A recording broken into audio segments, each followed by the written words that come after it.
días. Soy Javier Arboleda, soy el jefe de servicio senior de Hyundai Motor España. Lo primero, daros la bienvenida a todos y agradeceros que estéis aquí. Agradecer también al Ministerio de Industria por su organización, su magnífica organización y darnos la oportunidad de ser una de las empresas que apoya este importante evento.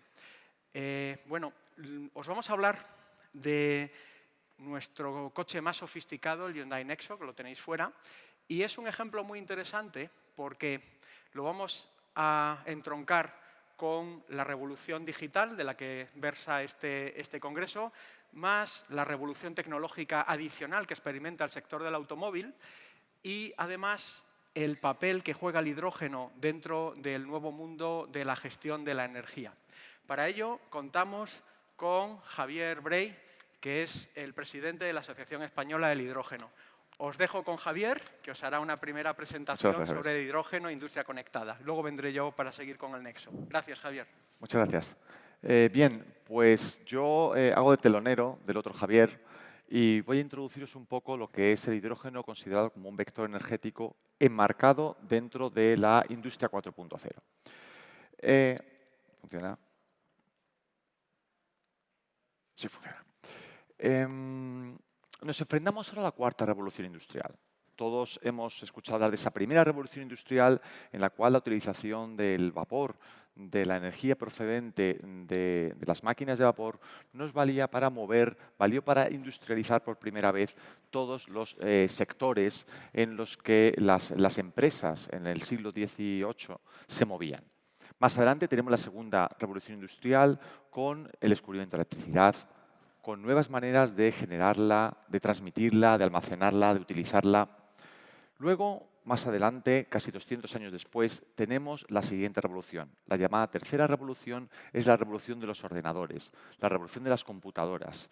El silicio, los semiconductores, los transistores dan paso a una nueva manera de organizar la industria, que es la basada en los microchips y en la electrónica. Sin embargo, ahora nos encontramos en una cuarta revolución industrial. Aunque no hay un consenso de cómo llamar a esta revolución industrial, sí que está todo el mundo de acuerdo en que es la industria de la conectividad, la industria de la conexión, la industria en la que unir lo digital con lo no digital, lo virtual con lo real. La industria que tiene por objetivo hacer las cosas mejor, más rápido y más eficientemente. Vamos a intentar dar un servicio mucho mayor y de una manera más rápida. Sin embargo, llama una cosa la atención, y es que aparentemente esta revolución industrial, la revolución industrial de la conectividad, no está relacionada como un vector energético con las primeras. Esto es porque aparentemente no es necesaria esa revolución. La cuarta revolución industrial, la 4.0, basada en la conectividad, aparentemente le es suficiente con la electricidad y con los vectores que hemos ido arrastrando durante los últimos 200 años. Bien. En paralelo tenemos la firma del Acuerdo de París. ¿Qué es el Acuerdo de París? El Acuerdo de París, en el año 2016, 195 países, la práctica totalidad del mundo desarrollado, firman por combatir el calentamiento global.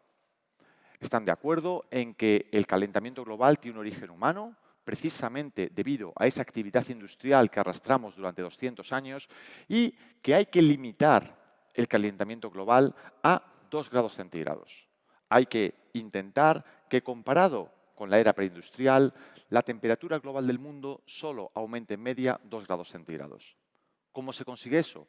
Mediante una profunda descarbonización del transporte, de la industria, del sector residencial, del sector de la energía, reduciendo al máximo las emisiones de CO2. Aparentemente, esto no tiene nada que ver, no está ligado con la industria 4.0, con la conectividad, aparentemente.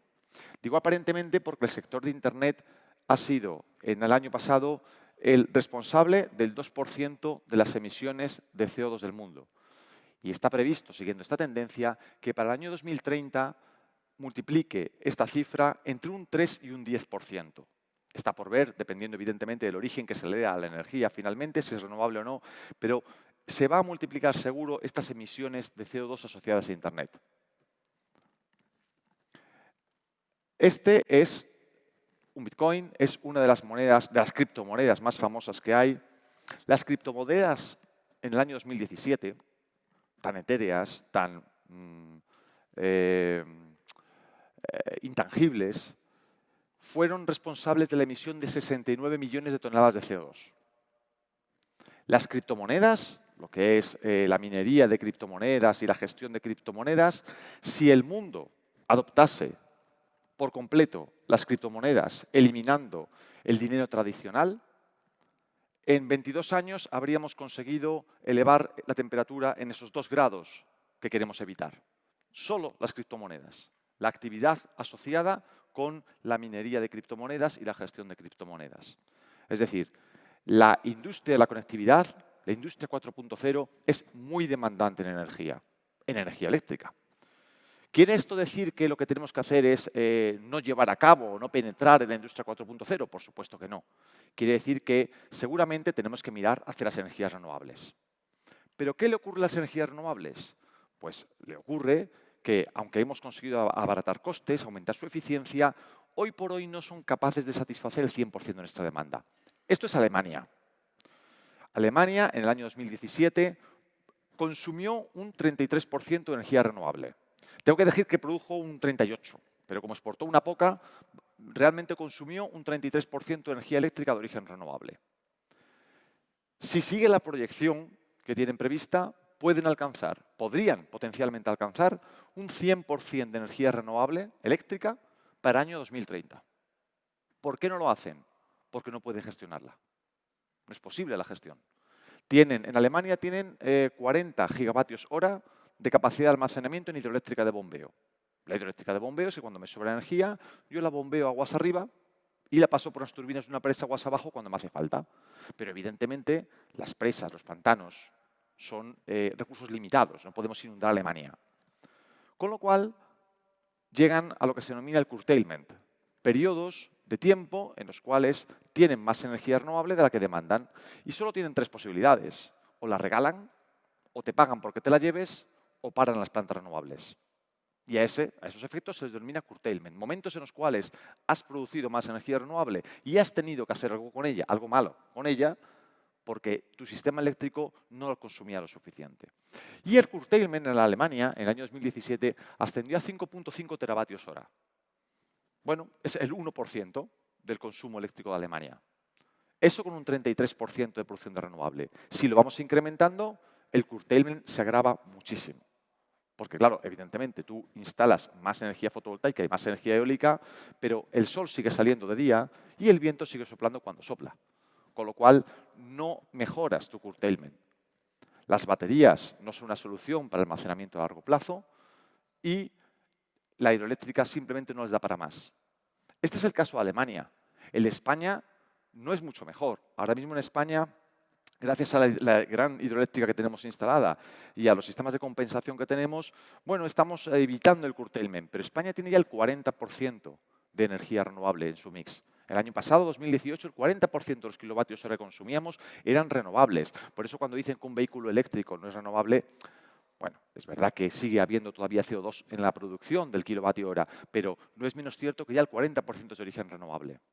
Y según el PNIEC, según el plan que tenemos en España, para el año 2030 el 74% de nuestra energía eléctrica tendrá un origen renovable y el 100% para el año 2050. Nos vamos a enfrentar a estos problemas. ¿Cómo vamos a alcanzar el 100% de energía renovable? Muy fácilmente, cambiando el sistema que tenemos ahora mismo energético y poniendo en el centro al hidrógeno. El hidrógeno nos permite conectar vectores energéticos entre sí, nos permite gestionar la energía y nos permite, sobre todo, almacenar la energía. Un sistema energético basado en el hidrógeno sería más o menos como el que aparece en la pantalla ahora. A la izquierda tenemos las energías renovables. ¿Cuántas producimos? Todas las que necesitemos. No hay un límite. Instala toda la energía renovable que necesites. Fundamentalmente, por precio, hoy en día lo haríamos con eólica, incluido la eólica offshore, y con fotovoltaica. Esa energía eléctrica la utilizas. Y la que no tengas que utilizar o no puedes almacenar en baterías, mediante la electrólisis la conviertes en hidrógeno. La electrólisis no es más que utilizar energía eléctrica para romper la molécula de agua en oxígeno e hidrógeno y quedarte con el hidrógeno. Ese hidrógeno lo puedes utilizar como un combustible en el sector residencial, lo puedes utilizar como un combustible para el transporte, para todo el transporte, no solo para vehículos automóviles, sino también para trenes, barcos, aviones. Lo puedes utilizar para producir energía de nuevo cuando te haga falta. Puedes utilizarlo en la pila de combustible, como hace el Nexo, o puedes utilizarlo en un motor o una turbina. Puede ser un elemento de la industria, una materia prima de la industria, evidentemente de origen renovable, o incluso puede ser un sustituto del gas natural. Es decir, el hidrógeno nos puede ayudar a gestionar la energía eléctrica, sustituyendo otros vectores, mayormente los fósiles, pero además con una gran capacidad de almacenamiento. Podemos almacenar todo el hidrógeno que sea necesario, del mismo modo que hoy en día almacenamos gas natural, para luego utilizarlo cuando sea necesario como un combustible libre de CO2. Porque el hidrógeno, al ser utilizado, como luego veremos en el Nexo, el único residuo que produce es agua. La industria 4.0 nos trae muchísimas oportunidades. Muchas oportunidades donde penetrar en el sector de la movilidad, en el sector de las infraestructuras, en el sector de los datos, de la información, de las comunicaciones. Y bastantes de estas oportunidades que nos trae encajan de hecho con el hidrógeno, bien porque faciliten la penetración del hidrógeno como un vector energético, bien porque pueden utilizar el hidrógeno como un vector energético. Simplemente de todas estas oportunidades, pues mencionar 4. Por ejemplo, la utilización del hidrógeno como combustible en vehículos autónomos. Y un vehículo autónomo no tiene por qué ser necesariamente un coche automóvil autónomo. Puede ser una lanzadera, puede ser un tranvía, puede ser un pequeño tren, un pequeño autobús de un aeropuerto. Todos los vehículos, el hidrógeno, como hemos dicho antes, puede ser combustible de una gran variedad de vehículos y el vehículo autónomo puede beneficiarse de un mayor rango, de una mayor autonomía gracias al hidrógeno como combustible. La conectividad.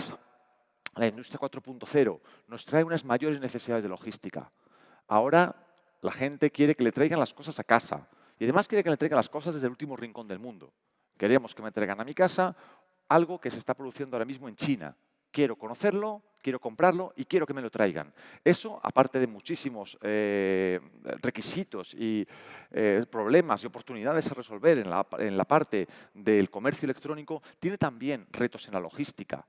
El hidrógeno puede permitir descarbonizar por completo la cadena logística. Los barcos, los trenes, los camiones, los aviones, las últimas furgonetas de reparto, las furgonetas de reparto de la última milla, toda la cadena de la logística puede beneficiarse gracias al hidrógeno. El hidrógeno tiene una densidad energética en masa 10 veces superior a las baterías más avanzadas, por ejemplo. Es por ello que permite almacenar una gran cantidad de energía. Se habla de nuevos sistemas de transporte que hoy en día pues, solo están en algunas páginas web o en la imaginación del colectivo, como por ejemplo los taxis y que encima pues, puedan volar y se puedan desplazar rápidamente, un cruce entre taxi y helicóptero. Estos vehículos, eléctricos fundamentalmente, su limitación hoy en día es el peso de las baterías. La sustitución de las baterías por hidrógeno puede abrirle puertas a nuevos sistemas de transporte que hoy en día solo imaginamos. Y finalmente los centros de datos. He empezado hablando de Internet y de la criptomoneda. Se espera que los centros de datos capaces de suministrar soporte a la industria 4.0 estén requiriendo de 100 teravatios hora para el año 2030. 100 teravatios hora, recordemos, es la quinta parte del consumo de Alemania. No es ninguna tontería. Esto también puede hacerse gracias al hidrógeno. Podemos conseguir que esos 100 teravatios hora tengan un origen renovable. Solo considerando estos cuatro mercados, a título anecdótico, estaríamos hablando de entre 7 y 5 millones de toneladas de hidrógeno para el año 2030 y multiplicarlo prácticamente por 3 hasta el año 35. Como una tonelada de hidrógeno no tenemos ni idea de lo que es, ni siquiera yo, pasándolo a euros, os diré que el mercado, esperado en miles de millones de euros, estaría en 180 para el año 2030 y 340 para el año 2035. 340 miles de millones de euros es el mercado esperado para el hidrógeno en el año 2035, que está bastante a la vuelta de la esquina.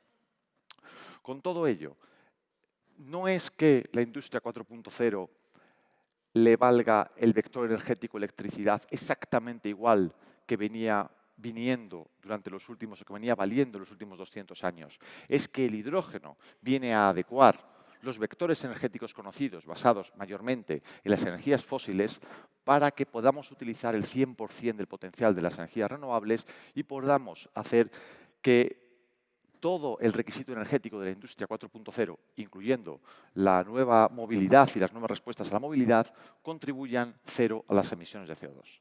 Muchas gracias y le doy la palabra a mi tocayo.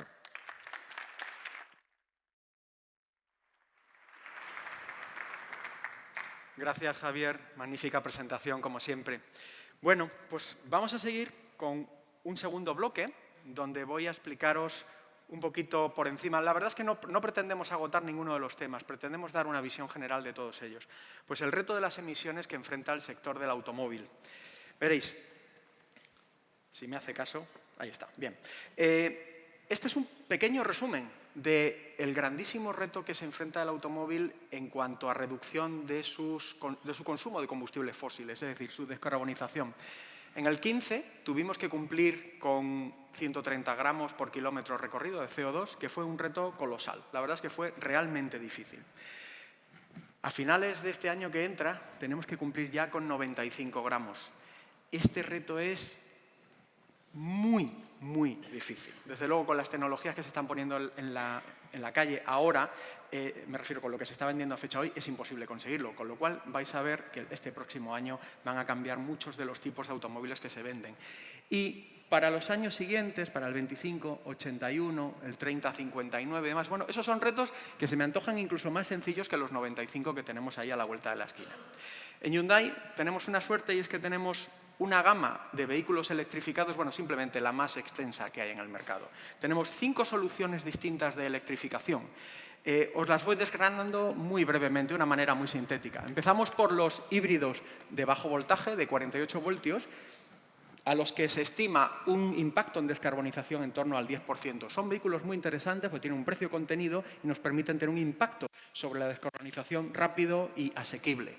Los híbridos de alto voltaje, a los que estáis más acostumbrados, tienen un impacto ya de un 25% en descarbonización por su mayor eficiencia energética. Esta otra solución, estas son sus siglas en inglés, ¿vale? Esta otra solución es tremendamente interesante. Son los híbridos enchufables, que se caracterizan por tener una batería mayor que la que tiene un híbrido normal, que puedes enchufar a la red eléctrica y te permite una cierta autonomía eléctrica, no tan grande como un vehículo eléctrico de baterías normal, pero en este caso son algo más de 50 kilómetros en el ciclo combinado y algo más de 60 kilómetros en entornos urbanos. Es decir, muchos clientes no utilizarán gasolina en sus desplazamientos habituales. Tenemos compañeros de trabajo que en 3 meses no han tenido que repostar combustible. Depende cómo lo uses, es un coche que puede tener un impacto muy grande. Por homologación se le asigna un 50%, dependerá de cómo lo uses, será más o menos.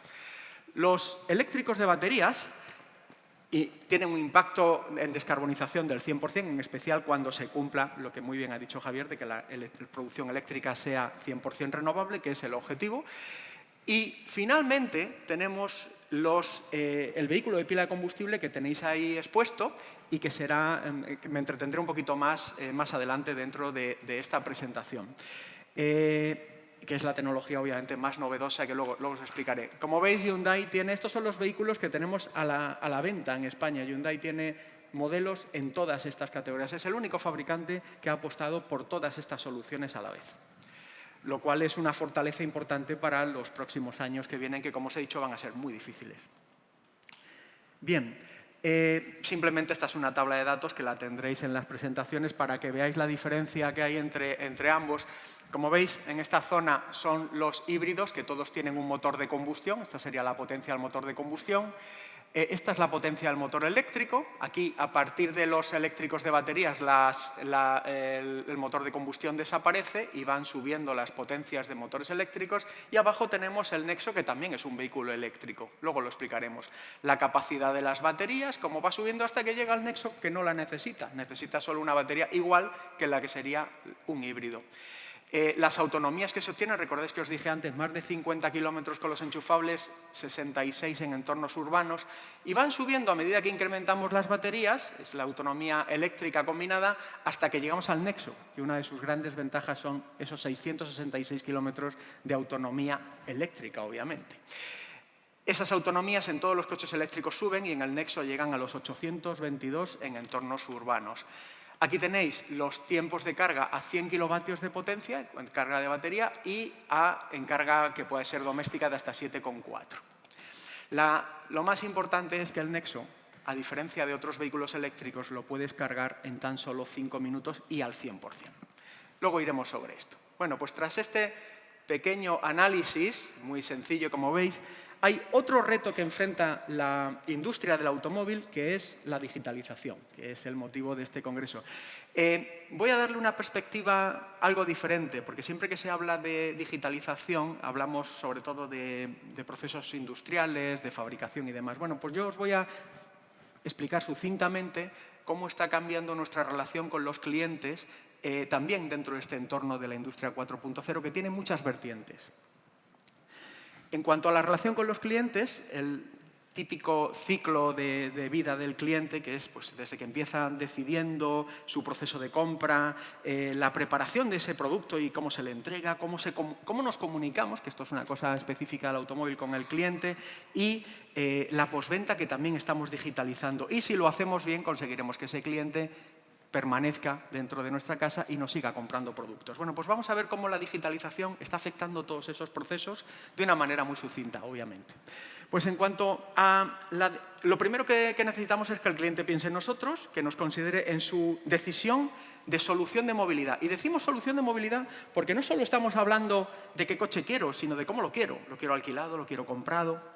Bueno, pues veréis, aquí muchas de las cosas que están ocurriendo ahora en cuanto a digitalización nos están ayudando mucho y están facilitándonos la vida a nosotros y a los clientes.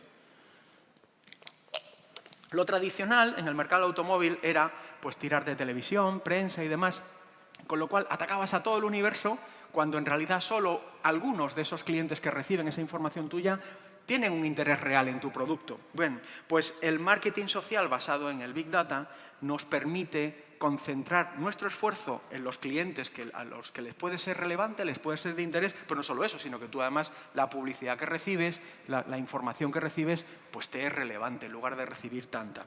Es decir, conseguimos una publicidad personalizada y nuestras acciones son siempre personalizadas. Eso no quiere decir que no hagas televisión, que no hagas prensa, obviamente, pero este canal cobra mucha importancia.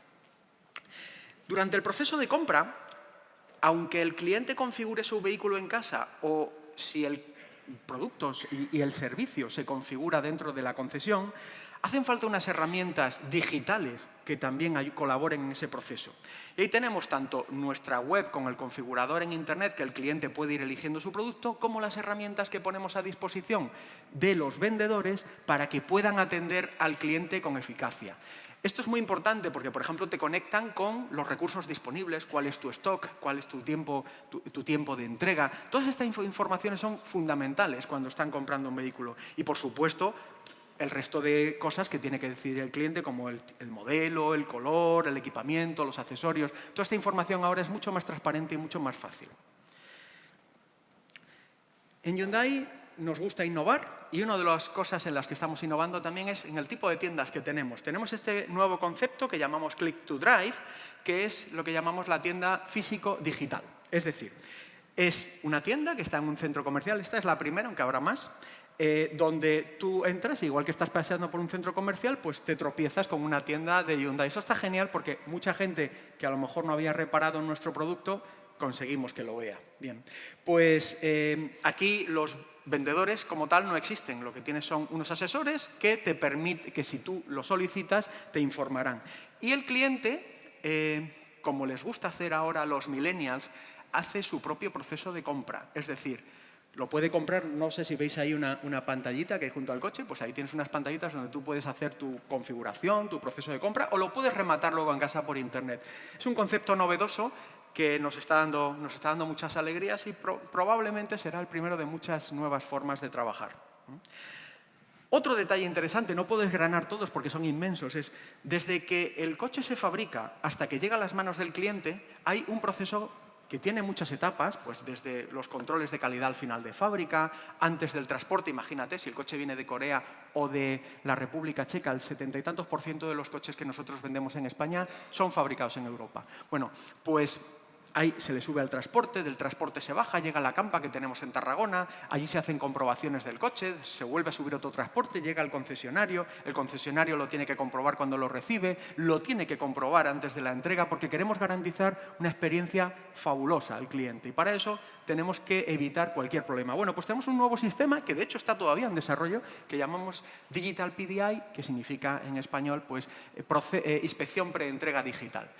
Todos estos actores que he mencionado antes están conectados en la nube. Con un sistema de tablets, todas esas etapas, todo lo que está ocurriendo queda registrado, con lo cual cualquier incidente es trazable. Pero no solo eso, al disponer de esta tablet que se comunica sin cables con el coche, tienes también unos chequeos electrónicos que antes no eran posibles. Es decir, tú conectas la tablet al coche y un operario que no tiene por qué tener una especial cualificación puede hacer una comprobación tremenda de todos los sistemas electrónicos del coche. Todo esto nos ayuda a entregar un producto de mayor calidad a nuestros clientes. Por supuesto, los coches ahora disponen de comunicaciones a bordo, disponen de equipamiento digital y esto abre muchísimas oportunidades. Una de las más interesantes, a mí personalmente es la que más me gusta, es el eCall, que ya es obligatorio. Veréis, el sistema eCall nos obliga a montar un teléfono en el coche, unas comunicaciones con tarjeta SIM, y esto permite que en caso de accidente, si el coche lo detecta automáticamente, por ejemplo, si han saltado los airbags o hay una deceleración muy fuerte, en ese caso el coche directamente va a ejecutar una llamada al 112. O si tú ves un accidente, no tienes más que tocar ese botón que tenéis ahí y también llamas al 112 y das además la posición en la que estás. Esto de cara a la seguridad en carretera es fundamental. Es una magnífica idea que ojalá hubiese llegado antes, pero bueno, ya la tenemos, ¿vale? Bueno, pues una vez que tienes estas comunicaciones a bordo, puedes hacer más cosas con ellas. Por ejemplo, en Hyundai tenemos nuestro sistema Blue Link, es decir, tenemos una comunicación digital con el vehículo y nos permite entregar y recibir información para beneficio del cliente. Por ejemplo, le podemos informar al cliente de la condición del tráfico, de las cámaras, que es muy interesante saber dónde están los radares, ¿verdad? El tiempo que hace, dónde hay parking, dónde hay combustible, los vehículos eléctricos, dónde los puedes cargar. Toda esta información es muy interesante y también corre en la nube y se entrega al vehículo desde la nube a través de las comunicaciones propias del coche.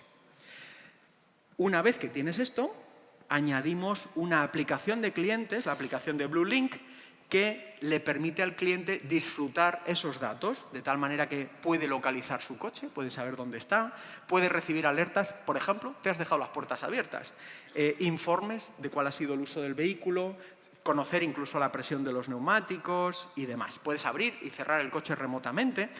Y además, en el caso de los vehículos eléctricos, puedes gestionar la carga y la climatización durante la carga. Esto continuará desarrollándose, obviamente. Es una primera etapa, pero como veis, el potencial que tiene este tipo de aplicaciones comunicadas con el coche es muy interesante. La digitalización va más allá.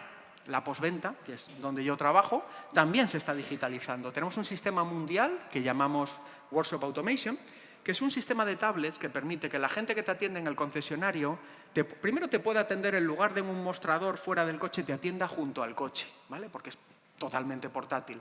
Y toda la información que se va recopilando de lo que demanda el cliente, los trabajos que hay que hacer, están ya conectados con el sistema operativo que gestiona el concesionario, con lo que llamamos el DMS.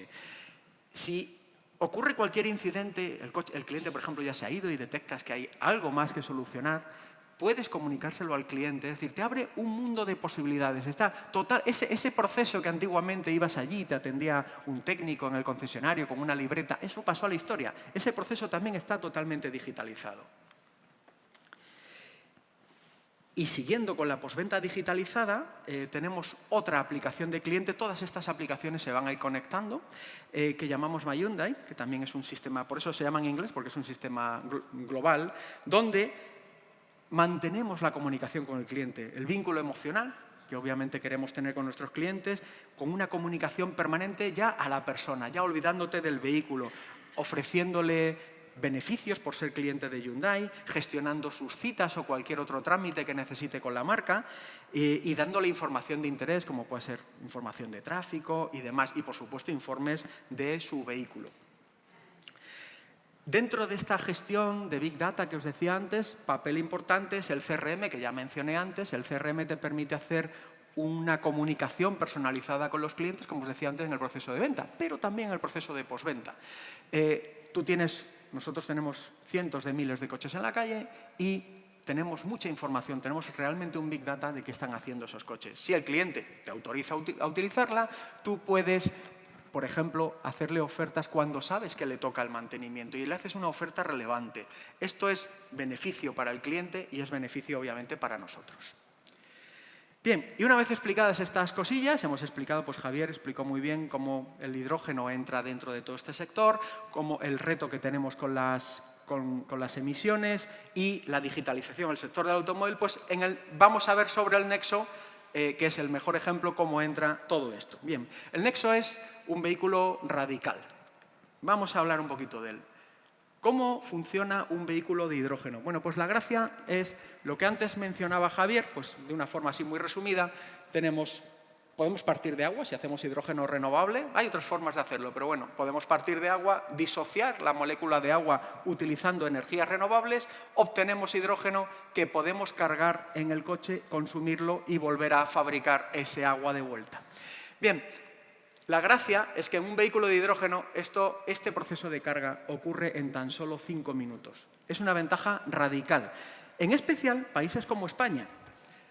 Porque fijaos, en otros países muchos clientes tienen una plaza de aparcamiento. Ahí es muy sencillo cargar vehículos eléctricos, ¿vale? Pero en torno al 75% de los clientes españoles carecen de una plaza de aparcamiento. Nosotros vivimos en pisos y muchos sin plaza de aparcamiento. Y eso hace que sea muy difícil cargar coches eléctricos. Depende de una estación de carga pública que será rápida, pero no son 5 minutos, ¿vale? Bueno, pues esa es una de sus principales gracias. ¿Cómo funciona? Si me hace caso ahí está. Bueno, pues tenemos unos tanques de hidrógeno que suministran hidrógeno a la pila de combustible. La pila de combustible admite aire del medio ambiente, aspira aire del medio ambiente. Esto sería un poquito más largo de contar, obviamente, genera una molécula, se genera agua y al generar agua tenemos dos cosas, una corriente eléctrica de alta tensión y calor. Calor que en el coche se desecha, pero que cuando utilizas una pila en un proceso industrial puedes utilizar, ¿vale? Y el resultado final de esta reacción que nos ha movido el coche no es más que agua que emitimos al medio ambiente y que, como sabéis, pues pocas cosas hay más inocuas que el agua. Bien, Hyundai es también pionera en este terreno, veréis. Desde el año 2000 hasta el 2009 fuimos anunciando varias generaciones de vehículos de pila de combustible experimentales. De hecho, hubo más. Yo vi uno en el 97, que fue mi primera visita a I+D, ya había vehículos que nunca fueron públicos. Obviamente, para lanzar el primero en el 2000 has tenido que trabajar bastantes años antes.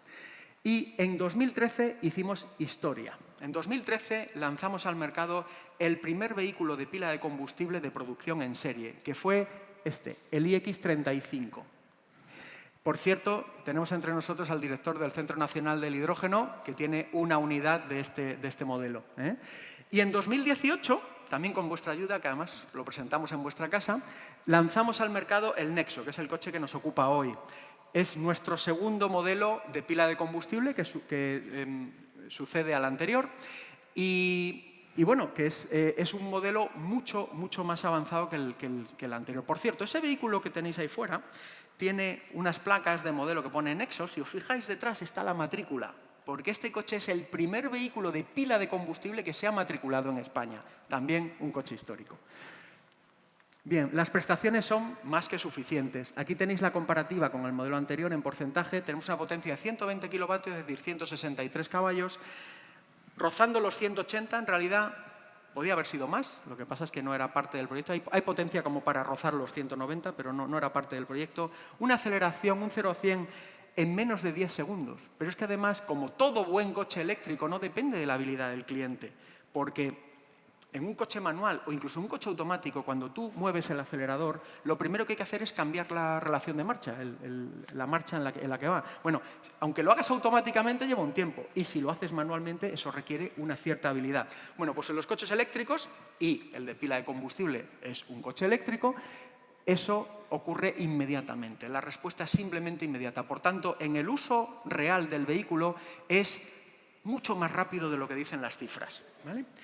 La autonomía que mencioné antes, más de 600 kilómetros en el ciclo combinado WLTP, que es muy realista, ¿eh? Todos recordáis que las cifras que se daban antes no eran tan realistas, eran NEDC, era el ciclo anterior, que estábamos obligados a usar. Gracias a este nuevo ciclo, las cifras que damos son muy realistas y más de 800 kilómetros en entornos urbanos. ¿Cómo es el coche? Pues aquí tenemos uno roto, para verlo bien por dentro, y bueno, los principales componentes son estos. La batería de alto voltaje, que es igual que la que montamos en el Ioniq, de 1,5 kilovatios hora. Tenemos 3 tanques de hidrógeno, uno aquí, otro aquí y otro por detrás del eje. Si os fijáis, esta es una característica constructiva muy interesante, porque hemos conseguido que la parte trasera sea muy plana, de tal manera que todo esto es un buen plano de carga que no condiciona el uso del coche. Es una de las cosas más interesantes del vehículo. Luego sobre el coche os lo puedo enseñar. Este no me hace mucho caso. No te habrás muerto aquí. ¿Qué ha pasado? Vale, gracias. Bien, un centro de transformación de corriente continua bajo el piso y en la parte delantera tenemos la pila que está, veréis, en la pila lo que hemos hecho es asociar todos sus componentes y darles un volumen similar al que tendría un motor diésel o gasolina más su cambio. Esto nos permite tener una construcción, si queréis, clásica, que reduce los tiempos de desarrollo y nos facilita mucho la vida.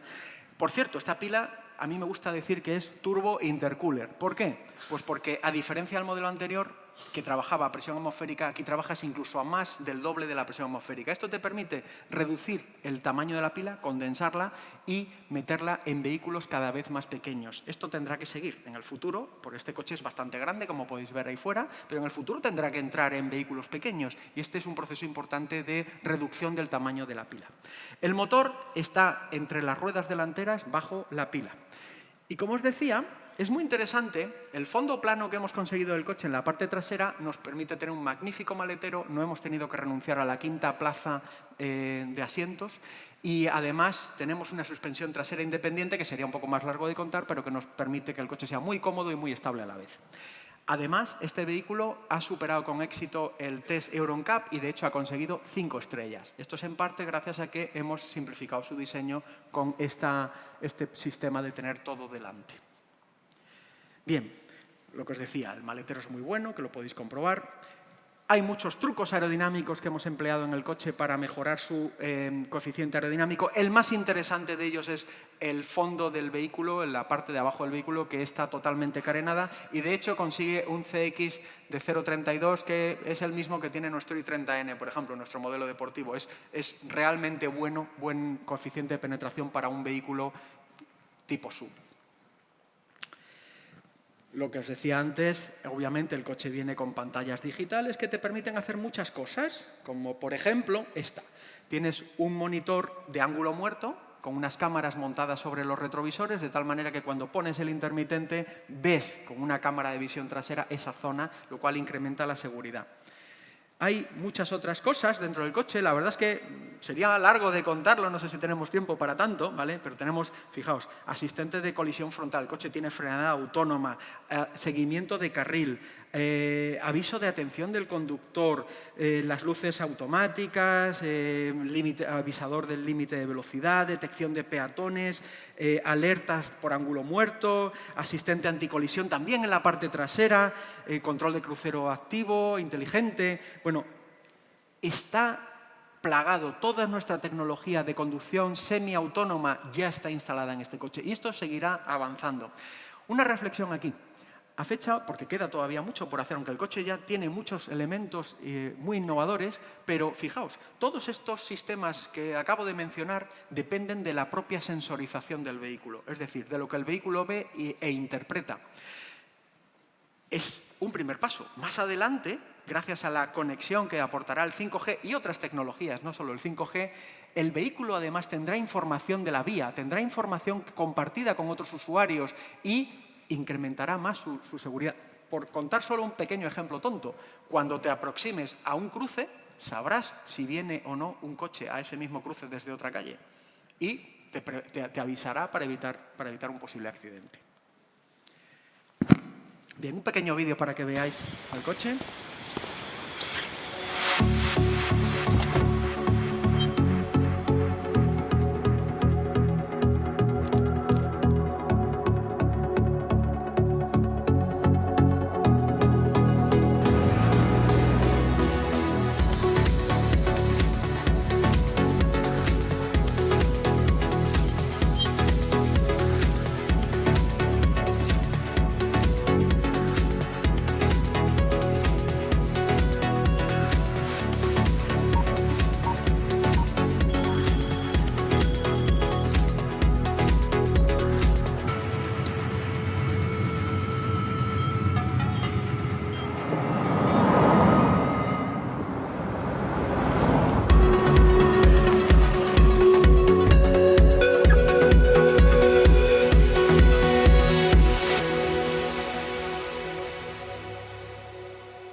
Esto último es una de las chuladas que puedes hacer con un coche de pila de combustible, y es que en realidad se puede comportar también como un generador portátil, pero no para una caravana, para una urbanización entera, porque con 95 kilovatios de pila, como comprenderéis, pues podría alimentar unas cuantas casas, ¿vale? Bien, ¿nos queda algo más? ¿Podéis poner la presentación, por favor? Muchas gracias.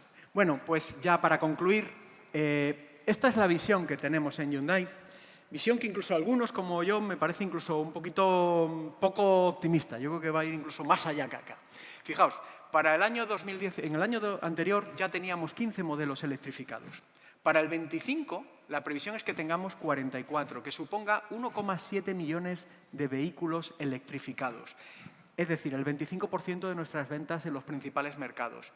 Y esto no es más que parte de un plan de una inversión de 6.800 millones de dólares de aquí al 30, que nos permitirán fabricar 500.000 vehículos de pila de combustible y otros 200.000 pilas para otros usos estacionarios, vehículos industriales y demás, dentro de una demanda global que estimamos en torno a los 2 millones de vehículos con esta tecnología, generando más de 50.000 puestos de trabajo dentro de nuestra organización. Como os digo, mi percepción personal es que tal vez lleguemos más lejos, porque vemos cada día más cómo esto se está imponiendo.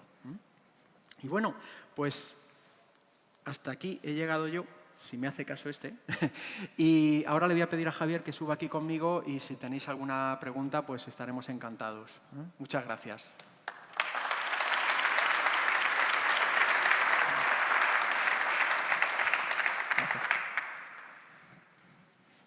¿Tenéis alguna pregunta, algún comentario?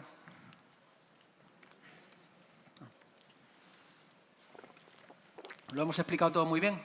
Sí, por favor. Bueno, habéis hablado del hidrógeno. El problema que yo veo es cómo se plantea la distribución de hidrógeno a nivel estatal, digamos. Esa está. ¿Cuál es? Sí.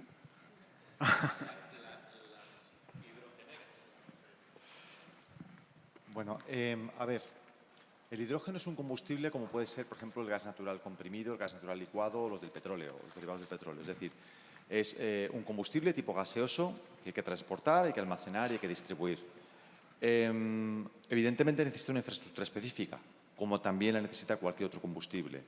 Incluso los vehículos eléctricos que ha mostrado aquí Javier, los eléctricos puros enchufables con una batería, necesitan de una infraestructura. No todos tenemos un garaje en casa. Solo el 20% de los españoles tiene un garaje en su casa, el 80% aparca en la calle. Con lo cual necesitarían también de una infraestructura de recarga. Todos los vehículos de un combustible nuevo, incluso los electrones, necesitan una infraestructura. Yendo en particular al vehículo de hidrógeno, efectivamente necesitaría que las estaciones de servicio dispusiesen de este nuevo combustible y lo suministrasen. Algo que no es una quimera. En California ya hay estaciones de servicio de hidrógeno suficientes, en el norte de Europa, en países como Corea, por ejemplo, de donde es originario el Hyundai. En España ahora mismo tenemos solo 4 estaciones de servicio, fundamentalmente porque tenemos solo 2 coches. Luego tocan ahora mismo a 2 estaciones de vehículo por coche.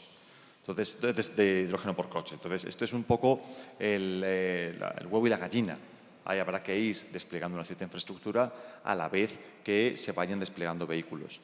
Evidentemente, yo no creo que sea, ahora hablo como asociación del hidrógeno, yo no creo que sea Hyundai el que tenga que proveer estaciones de servicio de hidrógeno. Bastante hace Hyundai con que pone los coches. Eso, evidentemente, debe ser labor de gente que esté interesada en distribuir, vender, hacer llegar al usuario final un determinado combustible. Pueden ser las tradicionales petroleras, pueden ser empresas que se dedican hoy a la gestión de gas natural, a la gestión de gases industriales, etcétera, que evidentemente empezarán a desarrollarlo cuando vea que hay un interés suficiente en nuestro país. ¿Qué interés no será el número de vehículos? Será por lo menos una regulación o una planificación o una cierta estrategia que lamentablemente en estos momentos nuestro país no tiene. Dos reflexiones más. Gracias, Javier. Fijaos en otro aspecto importante. Como os he dicho, el coche se carga en tan solo 5 minutos. Eso permite que sea relativamente más fácil generar una infraestructura de carga suficiente. Porque paraos a pensar, una carga típica rápida con los productos que os he mostrado antes, para cargar en una estación de servicio un coche en carga rápida, requieres para un llenado total, hasta el 80%, mejor dicho, en torno a una hora, con la tecnología que hay ahora en la calle. Eso implica que de una estación de servicio como la que yo tengo al lado de mi casa, muy cerquita, que es capaz de cargar, creo que son 12 coches a la vez, pues tiene que multiplicarse por 10 su superficie si quiere atender al mismo número de vehículos, si quiere entregar la misma cantidad de kilómetros a esos coches. Sin embargo, con una red de hidrogeneras pues es más sencillo, porque en el momento que tengamos las 20 primeras bien repartidas por España, ya será posible utilizar el coche correctamente. Además, os tengo que decir, que seguro que tú lo puedes corroborar, el interés que estamos viendo, tanto en las administraciones públicas, el Ministerio de Industria lo ha dejado bien patente, como en ciertas iniciativas privadas, de las que aún no puedo hablar, es interesantísimo. De verdad, yo estoy viendo un cambio de actitud dentro de España y estoy viendo cantidad de actores que quieren entrar porque lo están empezando a ver. Hay un tema que no has comentado, que es el precio del hidrógeno. ¿Vale? ¿Qué consumo tiene? Con 1 kilo de hidrógeno, ¿cuánto recorre el nexo? Algo más de 100 kilómetros. Eso quiere decir que si pudiésemos vender, por ejemplo, el kilogramo de hidrógeno a unos 8,5 euros, 8 euros, 9 euros, por ejemplo, estaríamos más baratos que un vehículo de gasolina. El precio de producción de 1 kilogramo de hidrógeno con energías renovables está entre unos 2 euros el kilo. Todo lo que va desde 2 euros hasta 8 euros es lo que hay que gastar, lo que hay que invertir en comprimirlo, moverlo, dispensarlo y evidentemente que hay un cierto beneficio para todos, más impuestos. Y cuando haya economías de escala, esos precios bajarán. Por favor.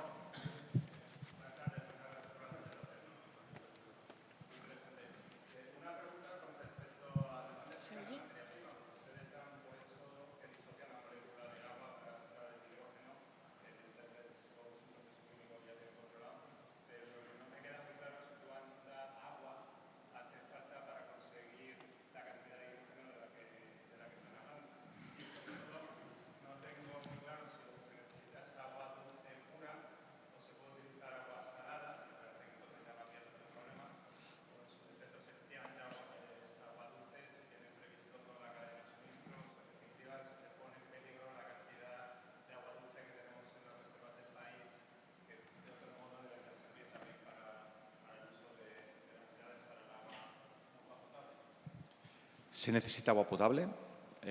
No se puede, la electrólisis es un proceso que rompe la molécula de agua en oxígeno e hidrógeno.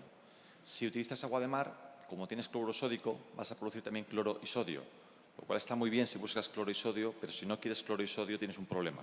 Entonces, es mejor que hagas la electrólisis con agua dulce. Puedes desalinizar agua, evidentemente.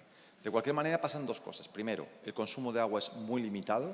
Dentro del consumo de agua que tiene España estaríamos hablando de un consumo colateral, prácticamente. Y segundo, el agua funciona en ciclo cerrado. Es decir, el agua viene de un río, del río va a la planta de tratamiento de agua, de ahí va al grifo y del grifo va al electrolizador. Produces oxígeno e hidrógeno, el oxígeno va a la atmósfera y el hidrógeno, como hemos visto antes, se combina en el vehículo con oxígeno procedente del aire para producir de nuevo agua. Este agua vuelve evidentemente, de hecho, es una cosa que hay que pensar, porque estos vehículos normalmente son lo suficientemente flexibles como para darte una gestión del agua.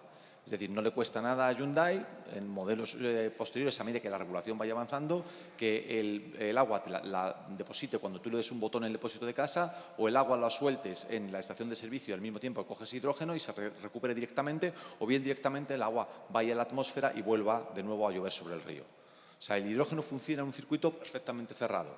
Se obtiene del agua disociándola con oxígeno y se recombina con oxígeno para formar el agua de nuevo. Sí, de hecho, el agua que sale por el escape es la misma cantidad de agua que necesitaste para generar el hidrógeno. A fecha hoy no es tan necesario recoger ese agua, porque estamos hablando de pequeños volúmenes, pero en el futuro sí lo va a ser, no solo porque ese agua puede tener otros usos, sino porque, imaginaos, en clima frío, si ese agua se condensa y la tiras sobre la carretera, podría congelarse y causar problemas al tráfico rodado, ¿vale? Eso a fecha hoy, en países como España eso no va a ser nunca un problema, pero en países fríos puede llegar a serlo y en todo caso es un agua que puedes utilizar en otro uso. Por favor.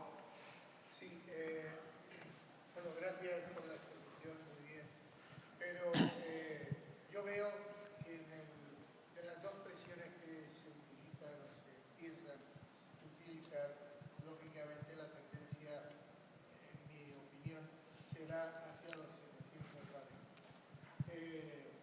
¿Qué problemas de seguridad? No solamente en los tanques, porque eso no tiene mayor problema, pero toda la construcción, la seguridad del vehículo, en caso de accidente, en caso de fuga, el mantenimiento, la misma eficacia, digamos, en el proceso químico de la generación, ¿cómo se ve eso? Bien, estaba tardando en salir la pregunta, porque esta sale siempre. Muchas gracias. Bueno, pues vamos a ver. Efectivamente hay dos presiones y el estándar para vehículos de turismo claramente son los 700 bares. Para vehículos más pesados sí que se tiende a los 350 bares, porque hay menos problemas de espacio dentro del vehículo, ¿vale? Bueno, a mí me gusta decir siempre que en caso de que tuviese un accidente con un coche como este, y además hubiese fuego, tienen que coincidir las dos cosas, que tengas el accidente y además haya fuego, que es lo que más nos puede preocupar. A mí personalmente me preocupa más la batería que el hidrógeno, y lo explico. El hidrógeno tiene un comportamiento en accidentes realmente bueno. Tiene un San Benito, pues, por lo que pasó con el Hindenburg en su momento y demás, que todo el mundo recuerda, pero en realidad los combustibles gaseosos que flotan dentro del medio ambiente. El hidrógeno es, de hecho, la molécula más ligera de la naturaleza. Por tanto, el hidrógeno, cuando se libera, sube muy rápidamente en la atmósfera. Y eso hace que tenga un comportamiento muy seguro. Estamos muy acostumbrados a ir con 60 kilos de gasóleo o gasolina bajo el asiento trasero. Y no nos asusta porque estamos acostumbrados. Pero lo cierto es que también tiene un peligro potencial importante. Y lo gestionamos muy bien, porque por suerte nos movemos todos los días con esos combustibles y casi nunca pasa nada, gracias a Dios, ¿vale? Pero cuando ocurre, los combustibles líquidos se vierten debajo del coche y si arden debajo de ti, que es justo el peor sitio donde puedes tener un combustible. Igual te pasa, por ejemplo, con el GLP, que siendo un gas, cuando se libera, también tiene un comportamiento similar porque pesa más que el aire. Sin embargo, el hidrógeno, como puede ser también el metano, el gas natural, tiene un comportamiento muy bueno porque sube, asciende rápidamente y arde, porque lo cierto es que el hidrógeno arde con mucha facilidad, pero arde fuera del vehículo. Por tanto, el coche tiene dos medidas básicas de seguridad en cuanto a la gestión del hidrógeno en ese tipo de incidentes. Por ejemplo, imagínate una salida de vía, se seccionan las tuberías y hay una fuga de combustible. Bueno, pues en ese caso, la fuga es inmediatamente detectada con unos sensores que tienes en cada uno de los 3 tanques y si se detecta una salida masiva de combustible, el tanque sella inmediatamente para prevenir esa fuga. Al contrario, Si te ves involucrado en un fuego, por el motivo que sea, y la presión y la temperatura del tanque sube, la estrategia es la contraria. Lo que haces es una liberación muy rápida del combustible para que arda, pero arda fuera del coche y arriba del coche. Sí, por favor.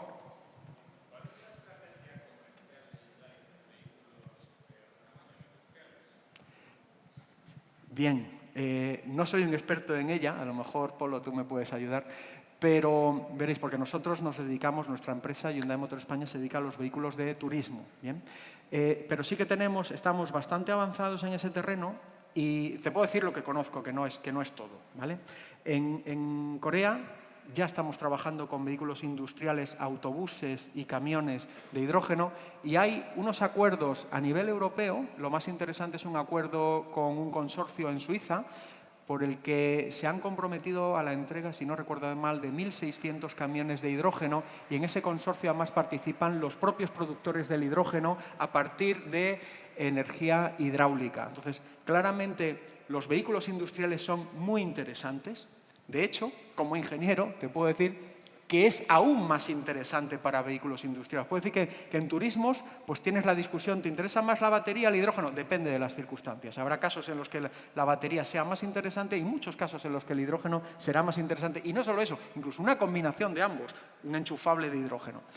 Sin embargo, a nivel vehículo industrial pesado, el consenso es claro. O sea, tú hablas con cualquiera de los fabricantes de camiones, autobuses, que no sean urbanos, que ahí la batería puede ser más competencia, y todos te van a decir lo mismo. A largo plazo, ellos solo ven esa solución, y en el corto también. Por favor. Han hablado de hidrógeno utilizando hidrógeno. ¿Qué expectativa tiene el hidrógeno funcionando sobre el motor de combustión? Sí. Primero te respondo a nivel estacionario.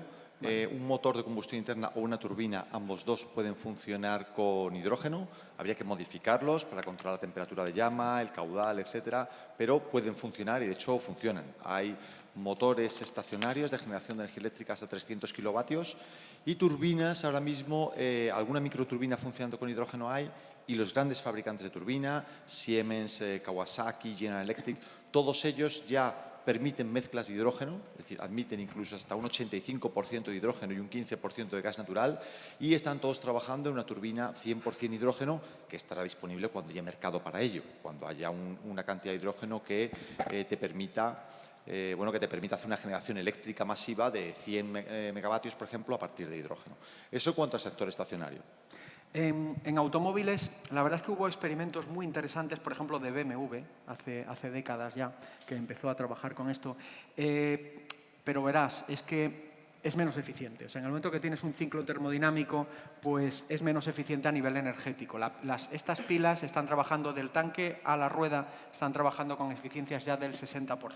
Sin embargo, cuando metes un ciclo termodinámico, pues caes a la mitad o menos, en el mejor de los casos. Entonces, eso ha hecho que sean menos interesantes y que ya, de hecho, se haya casi abandonado esa línea dentro de lo que son los motores de combustión. Ahora, sí que te digo, y aquí ya saco mi bola de cristal, yo como apasionado del automóvil, pues a lo mejor motores de pistón dentro de unos años, deportivos y cosas así, pues a lo mejor puede ser una aplicación de nicho muy interesante para mantener la emoción que tiene un vehículo deportivo a fecha hoy. Puede ser una de las soluciones, pero vamos, eso es sacando la bola de cristal, ¿no? El único problema sería las emisiones de NOx que no las evitas. Correcto. Es más, tendrías que controlarlas bajando la temperatura de la combustión del hidrógeno para que no se te disparasen con respecto a un motor de gasolina. Correcto. Bueno, pues yo creo que ya... Muchas gracias, Javier. Muchas gracias. Gracias a todos.